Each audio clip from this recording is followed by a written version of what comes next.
Kaya hindi tayo kumpiyansa dito, Brad. Kasi base sa sinabi ni Tatay Lasaitan, mayroon daw gabay ng commander na nagplano sa kanya na patayin siya dahil si Tatay Lasaitan daw yung nagbuhay sa mga pinaslang nila. Kaya inutusan daw ni Commander Lakas yung gabay ni Commander Lakas para paslangin si Tatay Lasaitan. Sila lang yung mag-away-away kasi sila lang yung magkakita-kita eh. Hindi natin sila nakikita. No? Hmm. Gabay Mga sa engkanto sila eh. gabay sa commander at Gabay ni Commander Lakas. dalawa sila, dalawa.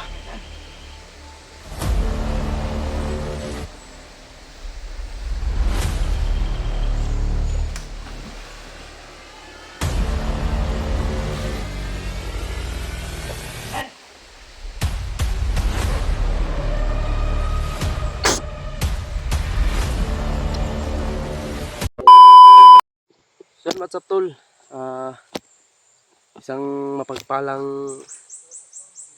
umaga po dyan, no? Balik tayo sa Explore tol. Mayroon po tayong mission, no? Binigyan po tayo ng mission dito Tatay Lasaitan. At nilabas ko po si Buboy sa hospital dahil sabi ni Tatay Lasaitan tol, bago muna natin pag-usapan nito, shout out muna tayo. Shout out nga pala kay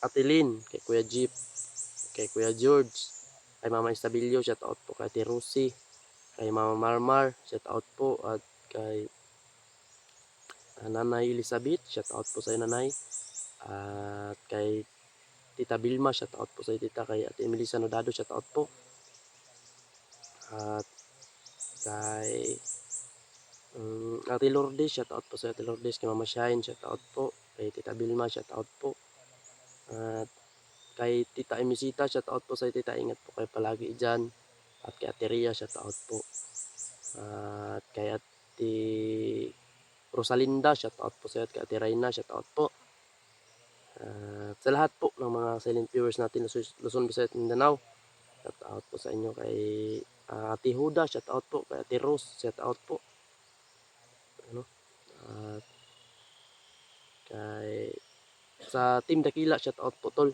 Ingat po kayo dyan palagi. Salamat po sa always na suporta po ninyo. Yun tol. Team ko 8, shout out po. Sa Team Pogi, lahat po ng fans sa Team Pogi, shout out po sa inyo tol. Dito po sa amin, sa mga silent viewers po namin, shout out po sa inyo lahat dyan tol. Hindi po namin makakalimutan lahat ng mga suporta ninyo. No, mahal na mahal po kayong lahat tol. Hindi ko po kayo may sa isa. So shout out po sa inyong lahat. Mahal na mahal ko kayong lahat tol. Kay Ate Merna, shout out po sa Ate Merna, ingat po kayo palagi. So yun, ito po tol, andito po kami ngayon, no. Back to ano po. Paganda po tol, Amico Adventures Ribbon. Nagbabalik na naman po. So yun tol, pinuntahan namin ngayon dito dahil binigyan kami ng mission nito Tatay Lasaitan, no. Dahil may nasagap siyang mga impormasyon tol. Base sa mga commander, may nasagap sa impormasyon na pinaghandaan daw kami. Nagtipon-tipon daw lahat ng mga commander ngayon para sila ay may mission din para sa amin tol, no? Kaya pinatawag kami ni Telasaitan at yun daw, kunin daw namin yung proteksyon namin doon sa kuiba. At yun, may isa pang sinabi sa Telasaitan tol, no, na hindi daw kami kumpiyansa dahil may nagtangka daw sa kanya na patayin siya. Si Telasaitan may nagtangka daw sa kanya tol na gabay po ng mga commander, yung katulad din sa Telasaitan ba, pero gabay ng mga masama, gabay nila commander, kumbaga nila Commander Lakas. Yun ang inutusan daw ni Commander Lakas, yung gabay niya, napaslangin si Tatay Lasaitan, yung gabay ko. Kaya yun din, nag-ano sa Lasaitan na mag-iingat na kami papunta sa kuiba kasi kagabi daw may naramdaman na daw siya na parang kakaiba, nakikita niya daw pero hindi daw makapasok sa kuiba, hindi daw makapasok. Okay lang daw tol kapag mga bandido lang yung atake sa kanya, wala naman daw yung ano sa kanya yun. Yung gabay lang talaga tol, pareho sila pareho silang malakas, pareho silang hindi natin nakikita, no? Puro mga engkanto ba, pinagplanuhan siya dahil siya yung bumubuhay tol sa mga kasamahan na pinaslang nila. Kasamahan namin na katulad ni Buboy na pinaslang ng mga commander. Binuhay si Talasitan. Si Talasitan yung pinaginitan lang yun. At inutusan nila yung gabay nila na paslangin si Talasitan. Dahil sila lang yung nakakita-kita tol eh. Kaya hindi rin kami papayag na mangyari yung Talasitan tol. Kaya dali-dali kami ni Buboy pumunta dito. Nilabas ko. Meron pang karamdaman si Buboy tol.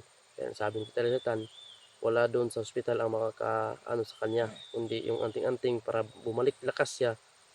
Kaya makuha naman yung anting-anting at sakali na lang daw yun o ano daw yung pang-alay sa ano anting-anting, manok lang naman yung pang-alay sa anting-anting at tsuktong at itlog, yun lang naman ang hiningi niya sa anting-anting. Pero yun, di bali na dahil alam niya daw sa amin ngayon na kailangan namin ng proteksyon. Napakabait po nito Tela Saitan tol. Maraming salamat po tayo. Yun, binigyan na si Buboy. Kaya tol, puntahan namin ngayon sa Kuiba. So nandito na kami ngayon tol, no? Malapit na kami doon. Pero kailangan daw namin mag-ingat, sabi ko Tela Saitan tol. Dahil may marami daw mga kumbaga hindi namin na malayan o mayroon na palang nag-ano dito, nagmamasid. No? Kaya sobrang naabutan na kami ng init. Sana tol, makuha namin yung anting-anting at makapaghanda kami. Dahil pinaghandaan daw kami ng mga commander at kahit saan daw kami magpunta ay matitrace pa rin daw nila kami dahil meron silang mga gabay. Panibagong ano ngayon tol, mayroon daw mga gabay ang commander ngayon. Mayroon daw silang gabay na kumbaga nalalaman kung nasan kami. Kaya isa din yan tol, si Commander Waway. Kailangan namin yan mapaslang. No, dahil hindi matatapos to kung hindi namin sila napaslang tol. Sabi ni Telesitan, kayo na ang bahala. Basta't mag-iingat lang kayo. Nandun si Buboy tol. Nandun si Buboy sa ano. Puntahan natin. Okay.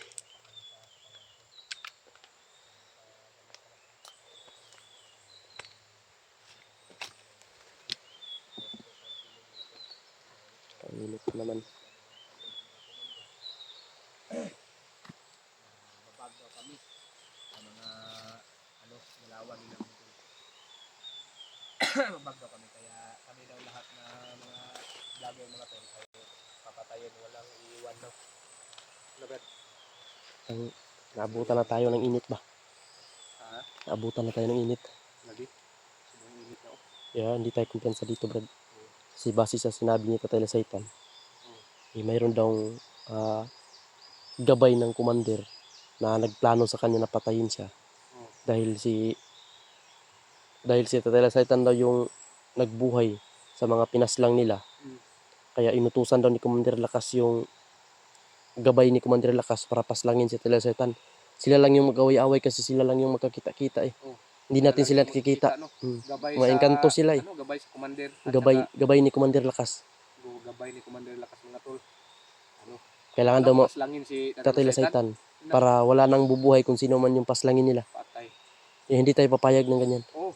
Mayroon daw mga bandido na nagpaikot-ikot sa kuweba, hindi daw makapasok. May naramdaman daw si Telesitan, yun ang sabi ni Telesitan sa akin kagabi. Na di bali na daw yung mag-alay tayo, makuha lang daw natin yung protection daw natin. Dahil delikado daw yung buhay natin ngayon dahil pinaghandaan daw tayo ng mga commander. Anong gawin natin? Puntahan natin para maayos din yung ano mo ba. Alam kong may karamdaman ka pa. Pero sabi ni Telesitan, wala sa hospital ang ano sa'yo, makakagamot. Kundi yung anting-anting kailangan mo makuha para bumalik yung lakas mo. Hinihintay ka, Brad? Nandahan lang kami mga tol dahil sabi ko lang sa isa na marami daw nakapaligid dito sa kuweba ng mga bandido. Hindi daw makapasok. Alam niyo naman si Tatay sa isa na may mga ano yan, mga anting-anting na Ang tagi yan eh. hindi makapasok. Tintagi ko. May ilog yan mga tol. Yan ang labangan namin ngayon. Hindi ka malaki yung ano bro? Parang malaki yung buwan ba yun? Ilog? Parang malaki yung ilog. Basa na po tani ba? Yung agos niya ba? Sobrang likas.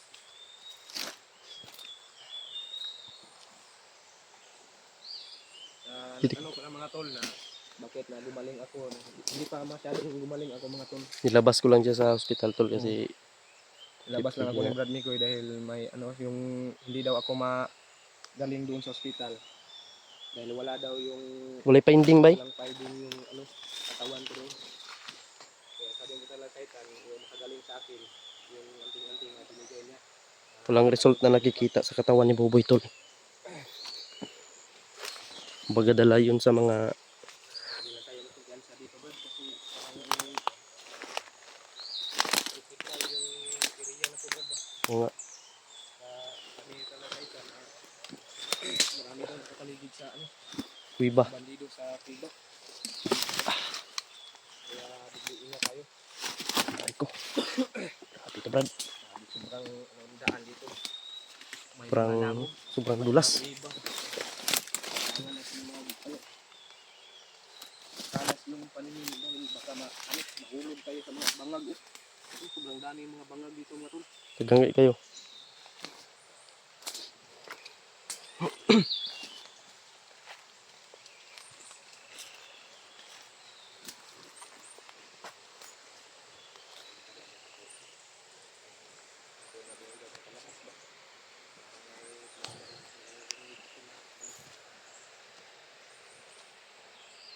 Tabing ibon dito, ang dami.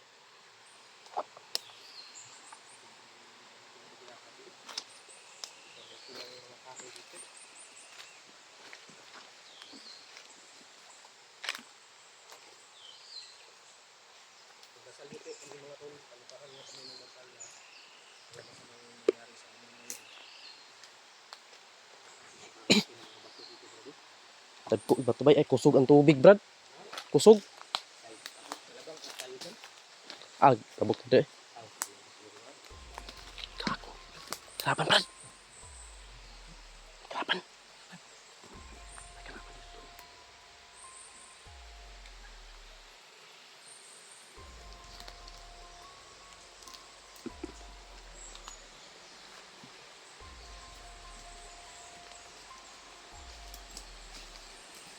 Na Brad. Patay. Tama talaga yung sinabi niya Tela Setan Brad. Na nandito lang sila. Nakaano lang sila ba? Ah.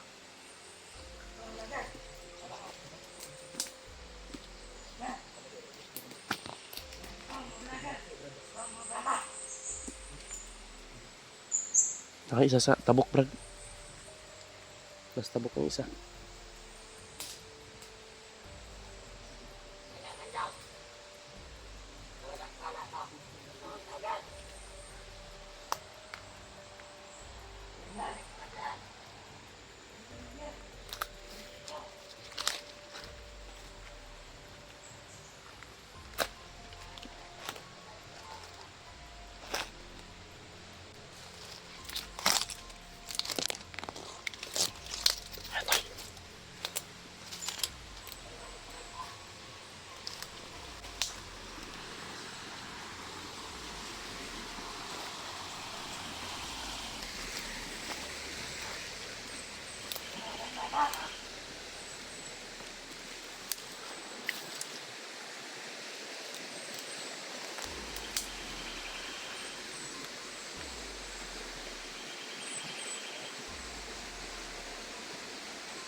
Sila tulo.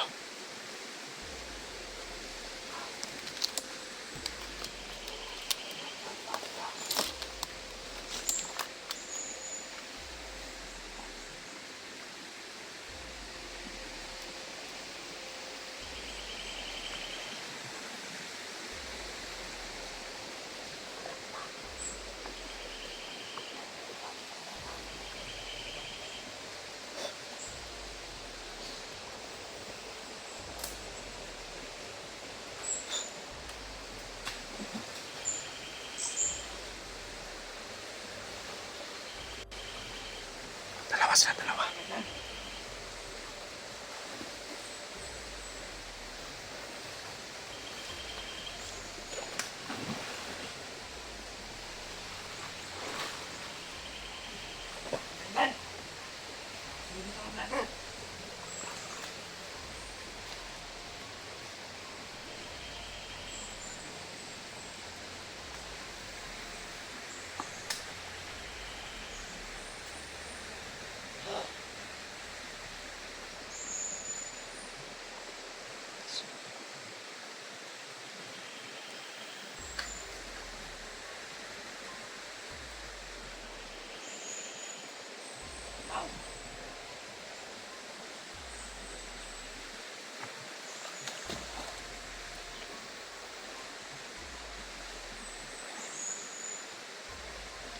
Natin patayin yan.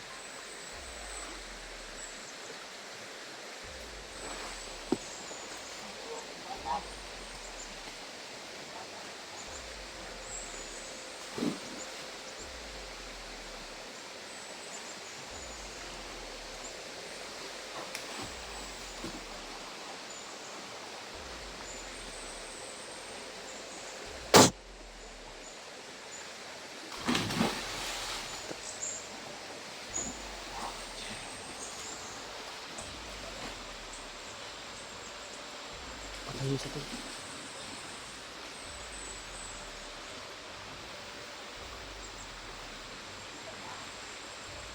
Patay na yung isa, patay yung isa.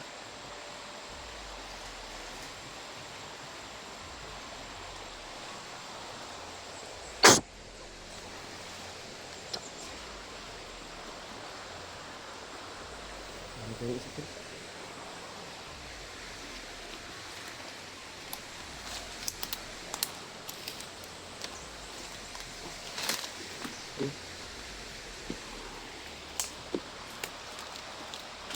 Anod ang duha, Brad?